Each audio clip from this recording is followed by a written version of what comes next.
going on, everybody? Name's Melvin. I'm done with that first story that I wrote, and this is a short story that actually won me an award. So I hope you enjoy. And let me know what you think. It's called Silent Screams. It is my first day at a new school. My legs get shaky and as I walk towards the door to my first class. The hallways are already clear because all of the students are already inside their assigned classes. As I stand still for a minute with my hand around the doorknob, my heart begins to have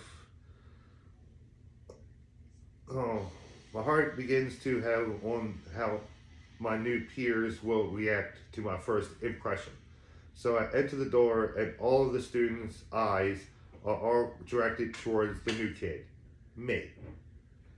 "Take a seat, young man," the middle-aged woman with long brown hair directs me. So I walk slowly through the aisle of one-piece desks. I get looks of hatred and disgust from all of the students that I pass until I get to an unoccupied desk and take a seat. The teacher begins to take a roll call, but it is interrupted by a man's voice echoing throughout the school over an intercom system. "Would Miss Ramsey please report to the principal's office immediately?" The teacher slowly licks both of her lips with her tongue. "Thomas, would you please substitute for me until I return?" Miss Ramsey unbuttons the top two buttons on her shirt, exposing the top portion of her breasts. Then she happily struts out of the classroom, leaving her students in complete control. It's not good. I'm going to finish taking roll call until Miss Ramsey returns. So I need complete silence. Thomas takes the teacher's place behind her desk. I tried to concentrate on the roll call. Oh, sorry. He tries to see if my name is called, but the guy behind me keeps on flicking the back of my ear. I can feel the throbbing sensation and know that there is only one thing that I can do to make this guy stop. "Stop flicking my ear, you idiot!" I turn around and scream at this guy as loud as I can. "What did you call me? Runt?" The guy stands up and I realize that he is twice my size and very muscular. My guess is that he is the captain of the football team and is probably the most popular kid in school. I want to repeat myself, but when I open my mouth to talk, only a small squeak comes out. I guess that I am more afraid than I actually think I am. "Leave me alone, Johnny." Leave him alone, Johnny. He didn't do anything to you." A gorgeous girl with blonde hair stands up. I am actually surprised that anybody chooses to stand up for me against bullies, let alone a beautiful girl that is probably a cheerleader. "I need to pick on little pipsqueaks like this. If you want to stop me, Megan, you come up here and stop me. If not, you keep your cute ass in that chair." Johnny sets his eyes on his prey. I suck up a little courage, stand up, and punch this guy as hard as I can in his cheek. He looks back at me with happiness. If he did not have a good reason to pound on me before, now he does. So I back up into the teacher's desk. I realize that there is not anywhere for me to run to, so I plop my butt down upon the carpet, lying my back against the desk, waiting for this mammoth of a human to start wailing on me. "Please, I'm sorry. Leave me alone." I curl up into a ball as soon as Johnny begins to kick me with all of his strength. Every time the toe of his shoe plummets into my skin tissue and muscle, I feel immense pain. He sits down onto both of his knees and begins punching me in the same places where I still have bruises from where he kicked me. Megan must have had enough because she finally gets in between Johnny and myself, who is now crying out in pain for my mother or anybody that will stop the beating. "What are we going to do with him now?" A male student from somewhere in the middle of the classroom speaks. Nobody answers except a switchblade out of his back jean pocket. I will take care of this, he says slowly. As he walks towards me, I notice that he looks very depressed himself. Megan then gets in his way. Megan sounds nice. Nathan, please. We don't need to do anything else to him. Can't you see that he is already in enough pain? Doing anything more to him will probably be considered torture. I don't care. I'm going to put this kid in as much pain as my father has put me into my whole life. So get out of my way, Megan, or I will not think twice about cutting you up right beside him. Nathan points a switchblade right towards Megan. Johnny, however, grabs her by both of her upper arms and pulls her away against her free will. Then, when nothing else is in Nathan's way, he begins this season of pain. He swipes his blade over every bruise that Johnny just dealt. My blood drips out of every cut that I am receiving and onto the floor. I scream out in pain as Nathan is relentless in his attack, not stopping one time to take a breath of air. My blood now begins to form a small puddle around me as I start to taste the dark, red, salty substance. The pain that I am feeling begins to subside as I start to fade out. Look what you've done with him, Nathan. Now we all are going to jail for murder. Megan kneels beside me, places her left hand upon my shoulder and cries. What I did? Your cowardly boyfriend had to beat the crap out of him. Don't look down upon me because I have enough balls to finish the job. Nathan points his switchblade towards Johnny, but he will not stand by while anybody calls him names. So he punches Nathan in the face and he falls down the floor, caressing his cheek. Don't call me names. I will kick the shit out of you, even if you are carrying that knife. Johnny stands up and is about to attack until, while you three are bickering at each other, Miss Ramsey is probably on her way back. So what are you going to do with his body? Thomas asks. If the teacher walks in and sees my body upon the floor, all of them will be in serious trouble. I will handle this. Johnny picks my body up over his shoulders. I'm still breathing, but just barely, as he throws me out of an open window. The cold, hard surface of the sidewalk is what kills me, as I stare at my own body, wondering what I did to deserve such cruelty. The cold breeze hits my body, but I don't have one, so I can figure only one thing, and that this is the ghostly realm, and I am just waiting for the Grim Reaper to arrive and escort my soul, into my afterlife. But the time seems to stop moving, as I figure that death is not coming for me.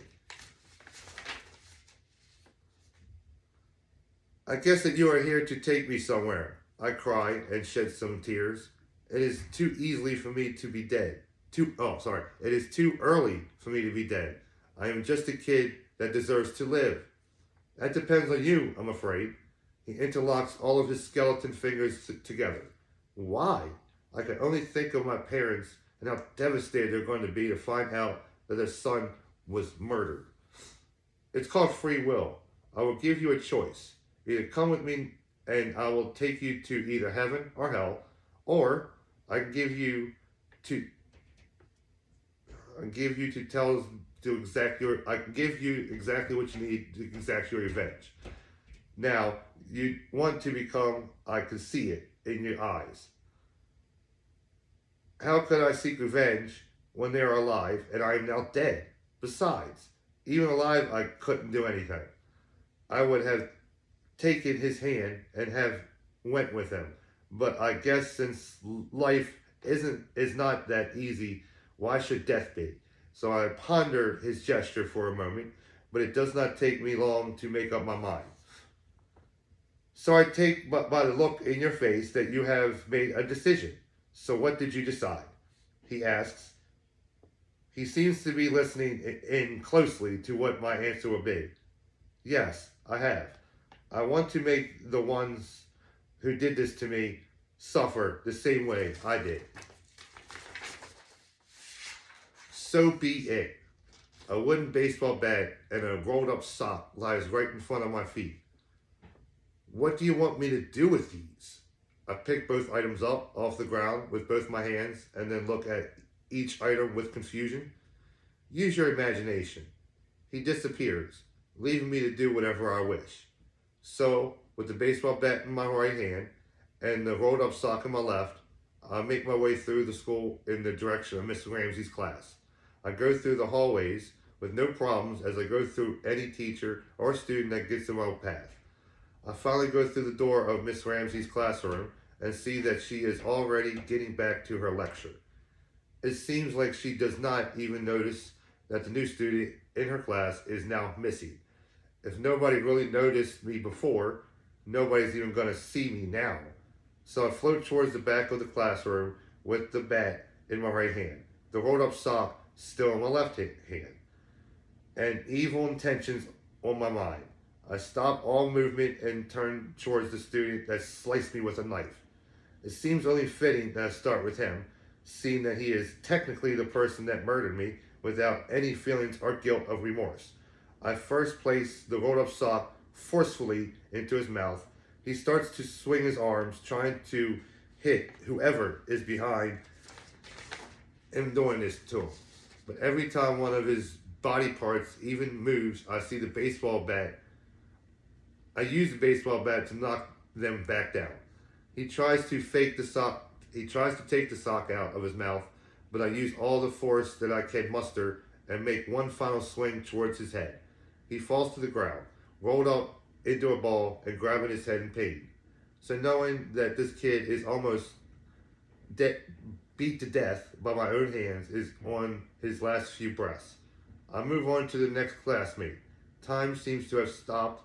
It's slowed down enough so nobody that is in the room can see what I'm doing because none of them turn in my direction. So I did the same thing to every student in the entire back row. Guy or girl, innocent or guilty, it did not matter. I still beat them all to death with the wooden baseball bat that is now all soaked with blood.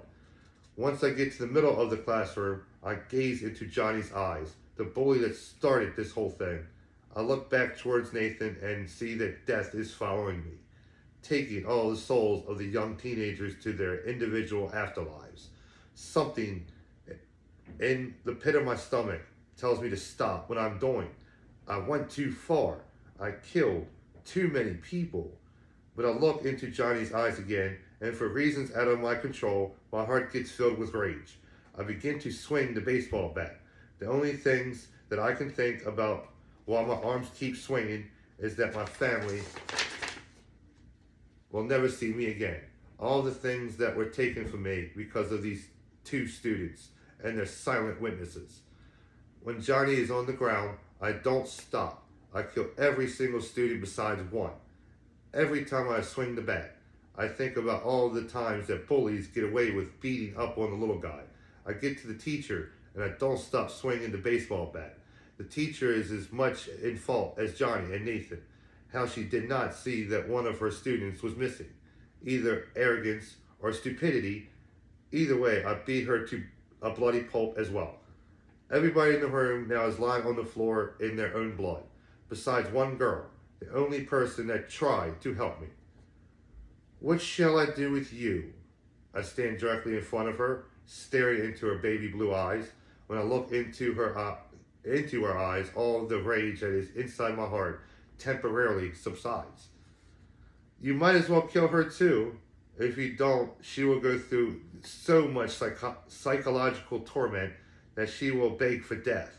The Grim Reaper takes the teacher's soul onto her own individual afterlife. Then he gives me all of his attention, even though I know what is going to happen to me now. And nobody wants to go to hell.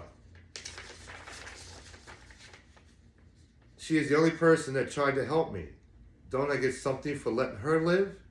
I drop the baseball bat and it falls to the floor with a clatter, knowing that what I've done can now not be reversed. But I am just so angry about how those bullies took my life. It doesn't matter how many lives you don't take, because you and I both know that thou shalt not kill is the number one rule. But they all deserved it. Doesn't that count for something? I try to plead with death.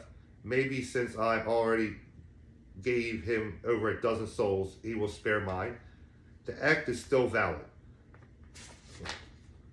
So I can't help you. How, if you came with me when we first met, when your soul was still full with innocence, you would have went to your own happy place. But now since your heart and soul is filled with anger and regret, I'm afraid there is only one place for you to go. Hell. But what about Johnny and Nathan? They deserve to go with me. I grabbed Megan's hand, knowing that it will be the last good feeling that I feel for the rest of eternity. They will suffer for what they have done, and just like you, they will be living in whatever hell that they have created for themselves. Death places his left skeleton hand upon my right shoulder. Are you ready to go? Yes. God, please forgive me. A tear drips down my left cheek, and surprisingly so does Megan. Sorrow is the last thing that I feel in my heart, so I know that I caused all the pain that this innocent girl is going to go through the rest of her life. As hands grab my feet and pull me down into the damnation, I deserve whatever the universe has in store for me, because I am the only person that deserves the punishment for my very own actions. I love that story. It's violence of meaning. He made his own decision. I think that's why I wanted that award, but I was too, actually, at the time, I couldn't get down to Florida. That's where I was at. But, like, comment, share, subscribe, I'm going to keep on going. I got my second book and third book of the Protectors of Earth series. So I'm just going to keep on going. If you're a horror fan, like I said, like, comment, and share. Until next time, thank you.